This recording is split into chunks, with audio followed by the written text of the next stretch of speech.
Hello everyone. So today I'm going to talk about a tool that I created for AI, which is called as zapgpt, and I will tell you why I created this tool and how to use this tool and so on and so forth. So this is a Python tool. So first thing you can do is probably install UV. As you know, UV is something which is becoming very popular compared to pip. So either you can use UV or you can use pip, whatever tool you like to run the Python script. I'll be showing you with pip as well as UV both. But if you want to use UV, you can just go to astralsh/UV in GitHub and download the appropriate binary. Or you can even run the installer to install it on your system. I have not installed it on my system. I have just downloaded the binary, so I will show you how to use it with binary. I will also show you how to use it with BIP. But before we proceed, why did I create this tool and what is the use case? There are two reasons I wanted to create this tool. One, I wanted to have access to multiple providers like OpenAI, OpenRouter, GitHub, and so on and so forth, right? And in the same tool, I wanted to ensure that I will be able to access all of these providers. The more important reason is I wanted to use system prompts and have multiple system prompts that I can use based on my use case. So if I am working on Kali and I want to get a Kali command, then I want to just give a system prompt which will enable me to just get the command and nothing around the command so that I can copy paste the command. Similarly, if I am researching something on PowerShell, I should be able to give a system prompt which will enable me to just get something on PowerShell and so on and so forth. Along with that, I also wanted to have a common base prompt which is used with all the prompts that I am having. Along with this, there are a couple of other features uh, which are useful for you to understand how much usage you have, which models you have available, and so on and so forth. But I have tried to ensure that it is not bloated, doesn't have a lot of things. It's just basically two files and example prompts folder. The file is zapgpt.py. This is the only file that you need to run this tool. There is no other requirement for this. And to run this, you just need couple of things that are provided in requirements.txt. And then you can have a prompts folder, which is used to define the prompt that you want to use. So let's get into this. Now here I have what I have done is I have created a VNV with Python -m vn. With this command, I have created a VENV, and then I have activated it with this command source VENV bin activate. And once these two things are done, then you can just run pip install -r requirements.txt. Since I have already done all this, I will not be doing it again. One issue that you might encounter is in requirements.txt. For rich parts, there is a version which is mentioned here 13.9.4, and it might fail because of this.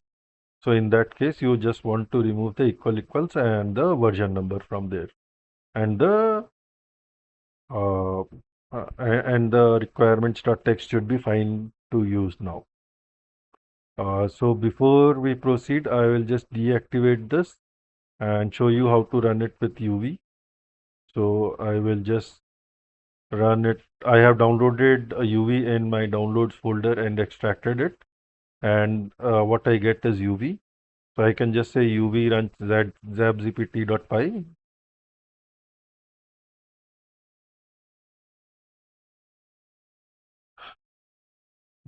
And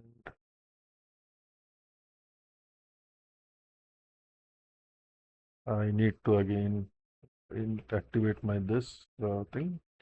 Yeah, in my virtual environment, I can just run this now. Okay, with UV. Even without virtual environment, it should be possible to run it because I have already created virtual environment. So I can just say -h, and you can just give -h to see all the help. For most of the help, for most of the uh, options that we have here, you will see that there are both long form and short form options. So you can use either of those. Now I will show you some examples of how to use this thing, and before you use these things, there are a couple of things that you need to set. Not really couple of things. What you can do is just grep per key in zapgpt.py, and you can see that you need to have OpenAI admin key defined, open router key defined, GitHub key defined, OpenAI API key defined. These are requirements for this script to run. And if you don't have a key, you can basically set it to a junk value, but you will not be able to use those features if you do it that way. Now, once you have done that, one other thing that this script does is it creates a GPT usage.db, and this is nothing but a SQLite database which you can open with SQLite 3 GPT usage.db, and you can see that it will store the model, the provider, and the tokens. And this is just to show you the history of what you have done locally. And for locally counting the tokens for input and output, we are using tick token to get an estimate of how much tokens are used for input and output. There are few providers which provide a good usage details, and you can see those when you run the command. But for those which don't have a usage details, you can always get an estimate from this usage table. So the first thing that you can do is, okay, so first is you can do a list model. When you do a list model, it will list all the models for that specific provider. So these are the models. This is the ID, name, publisher, rank, rate limit, input modalities, and output modalities. Input modalities is the type of inputs that it expects, and output modalities is the type of output it can produce. By default, it is using the GitHub provider. So the models that we are seeing right now is for GitHub, but I can easily change the provider by saying -p OpenAI. Now it will show me all the models that are present in OpenAI. So as you can see, it is showing me all the models from OpenAI. Similarly, I can do Open Router.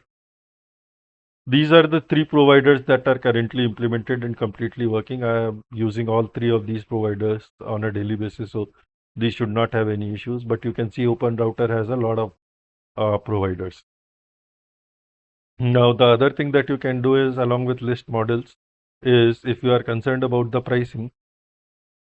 Before we go to pricing, actually, in Open Router, if you see, it also shows you the token limits, the context length that is supported by each of the models, right? So this could be very useful. For example, if you are looking for something which supports a huge context, then you can probably think of Gemini 2.5 Pro Preview or things of that sort, which has a huge context length.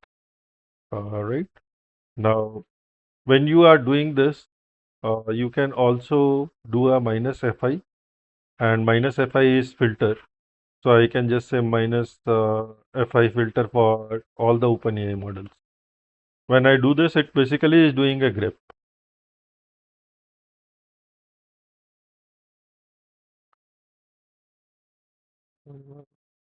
Looks like this filter, yeah, GPT is working. Okay. So this is how the filter works. Earlier it didn't work because I was in the wrong provider. If I do a open router and then fi OpenAI, then it will show me all the LLMs from OpenAI in open router provider, right? So this is how you can filter and then see this. The other thing that you can do is basically LP or list prices. List prices will show you the model and the price for the prompt, input and output, prompt cost and the total. This is per 1K tokens. As you know, currently uh, GitHub provides a free tier and I am using the free tier, hence it is showing 0 for everything. But same thing, I can just do minus P open router or OpenAI first. Let's see. If I do OpenAI, then again it will show me based on open router and it will sort it by the total price and not the prompt or output cost. Right, so you can see the free ones in the top and then it starts increasing the price as you go down. Same thing you can do with open router.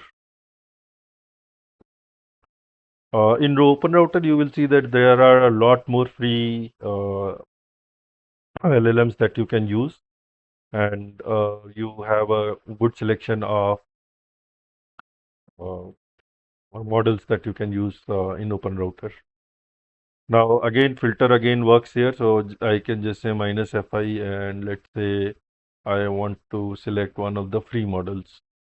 So I will just say FRE free and it will show me only the free models. The good thing with Open Router is that they have this colon free in their models when a model is free. So it is very easy to figure out which model is free and so on and so forth. But as you can see here, O1 Pro is the costliest model on Open Router right now. And you can very easily decide which model to use based on your requirement. And if you really are concerned about the quality of the response, then you would not and do not care about the cost, then you can as well go for OpenAI O1 Pro. Whereas if you are concerned about the cost, probably you can go for one of the free models that you can see here in green. All these green models are completely free to use without any charge. Along with all those, we will get into the other interesting features now. Flex mode is still not working, so we will not go there. But now we can look at uh, how to actually use it, right? So the way you use it is very simple. You just say chat GPT, zapgpt, and then whatever is your question, right? Which is the most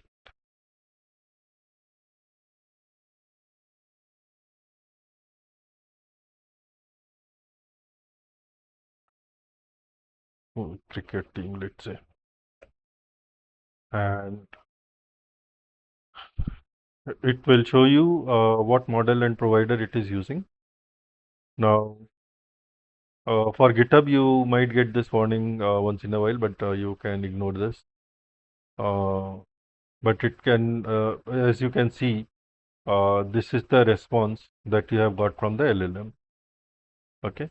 Now I can change the model to, let's say, one of the other ones from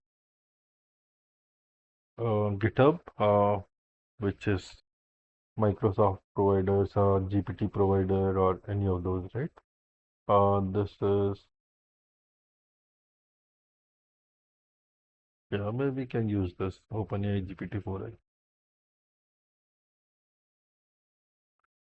And now it will be using the same provider, which is GitHub by default, and then using a different provider, which I have mentioned here.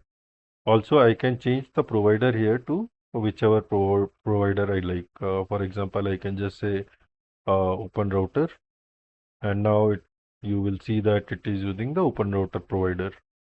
But the response, I don't expect it to be very different.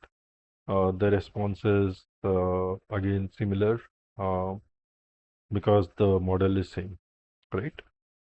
So this is very basic usage. The other thing that you can do is as soon as you have cloned the repo, you can move example prompts to just prompts. And in the prompts directory, you will see there are a couple of JSON files. One of the most important ones is the common base. So if I do a cat on this, you can see that I am saying that use the OpenAI GPT-4.1 model for this. This is my system prompt and this is my assistant input, right? So I can give these three parameters for this. For example, if I look at kalihacking.json, it basically says you are a command line expert specializing exclusively in Kali Linux hacking. Actually, let me try to just say jq dot system prompt. jq is not there. Okay, fine. That's okay. But basically, I have given a system prompt here, and I have also given some examples of how I want this to respond.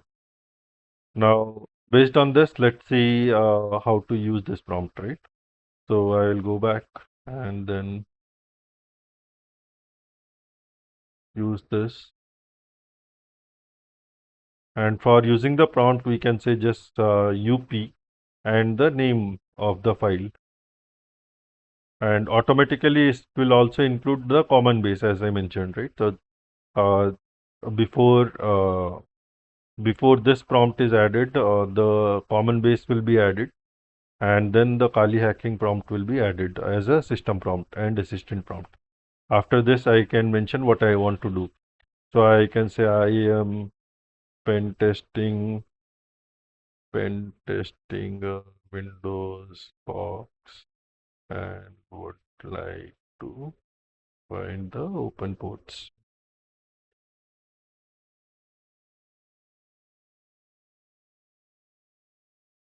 And as you can see, it does it did not give us any explanation or anything, and it just gave us the two commands that we need to run, which is set the target IP and then run the nmap command.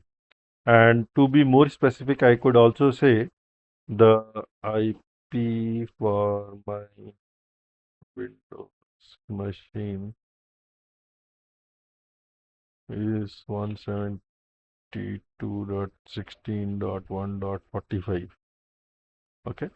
Now, if I do that, then it should give me only the command for 172.16.1.45 directly, and I should be able to just copy paste this without doing anything else. Along with this, there is also a feature to write this into a file, which is -f, and I can just say slash stem slash a dot sh. And this works for all the prompts, not just for Kali hacking, right? Or even if you don't have prompt, it will still work. All these things that you are seeing from the script will not go into the file that you have specified here. Only the output from the LLM will go into this file. So if I do a cat temp a.sh, should have been there. Not F. Sorry, I forgot the -O, I think. Yeah, -O is the output, not -F. We'll come to -F. So -O and then temp.sh. And now we can see a.sh has the right commands, and I should be able to just run the script as is, and it should run the nmap scan for me, right? So this could be very useful if you are just running this for multiple times for a few things. Now, similarly, if I want to give a file as a context to the script, I can use -f. So for example, I will just create a file called as file and say uh, IP equals 1111. That's it. And I will say -f file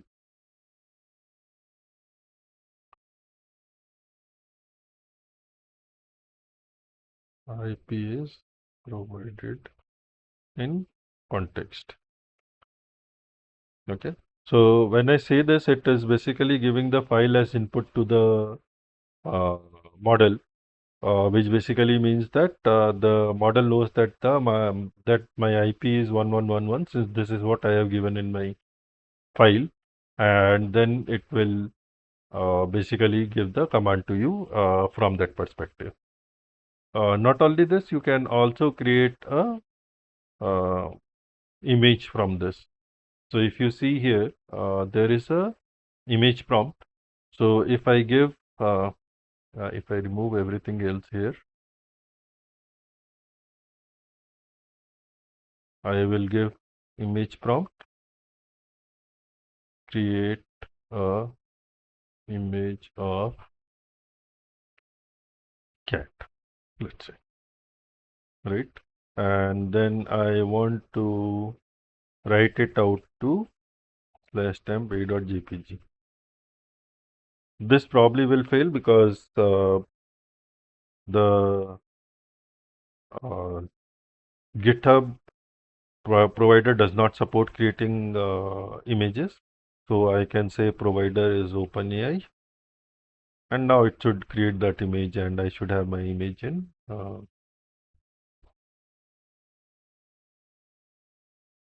OpenAI also doesn't work.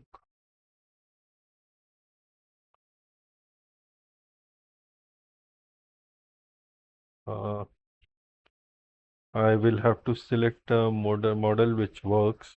So let me see if GPT 4.1 works. Okay, I think something is broken. So I will have to fix that. But basically, this is how you can generate a model as well. Um, yeah, so, okay, no, it says here, right? So, GPT 4.1 is not supported for image. We can use GPT image 1. So, let's use this. And uh, yeah, let's actually use DALI 2 because for the other one, the image size is not supported. So we will support, we will create, this should create an image of 256 by 256 using the model DALI 2, and then it will give me the URL for this, and also it should have created image file as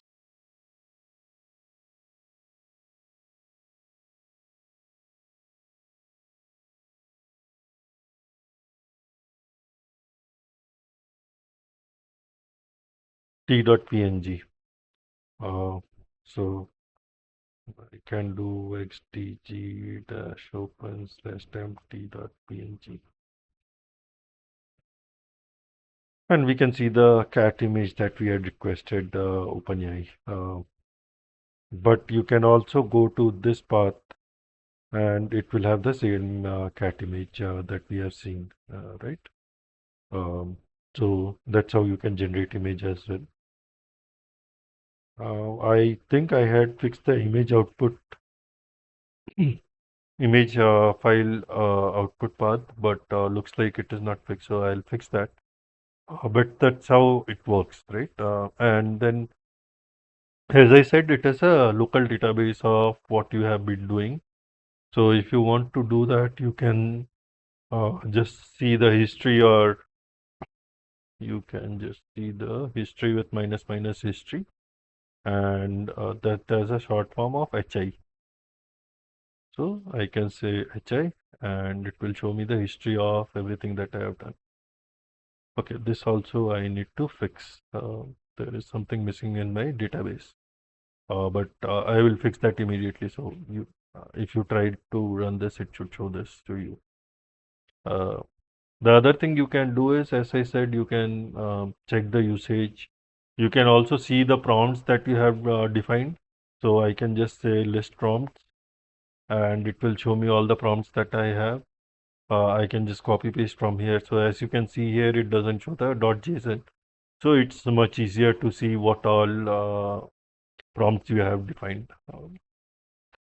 Yeah, yes, that's all I wanted to show you here. If you want to see how the whole thing works, you can basically also change the log level to -LL to debug, and not in this, but if I run something else, But IP. Yeah, let's run here. So I can say debug,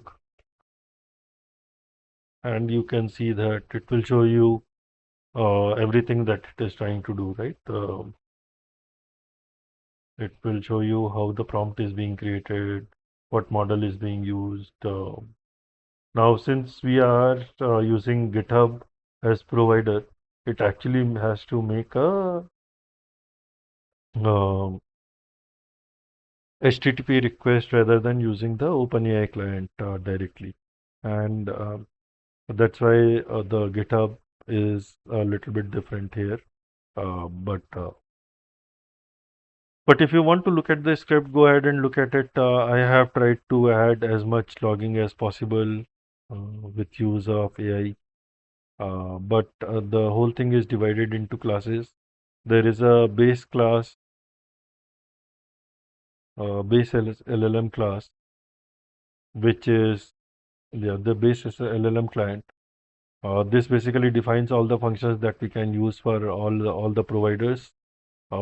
This is what manages the database, records the usages, and so on and so forth, right?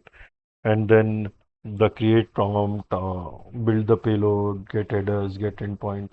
All those things are defined in the base LLM class. And if you do not define it for a specific provider, then this is what will be used. And once you have this, there are few gotchas for specific providers which are specifically handled in the specific clients. For example, OpenAI client handles the pricing file, part of it, because OpenAI doesn't have a API which will show you the pricing. So you need to have the pricing defined. No, I have taken this pricing probably a week, 2 weeks back. So it should be up to date as of now. But if you want to update that pricing, you can do that there. And then after the OpenAI, you have the Open Router client, which is where you have all the functions for Open Router, which needs to be specifically defined. If something will work from basis LLM, then you don't have to define it here. Uh, but if you go to GitHub client, you can see that we are actually making the requests here, right? And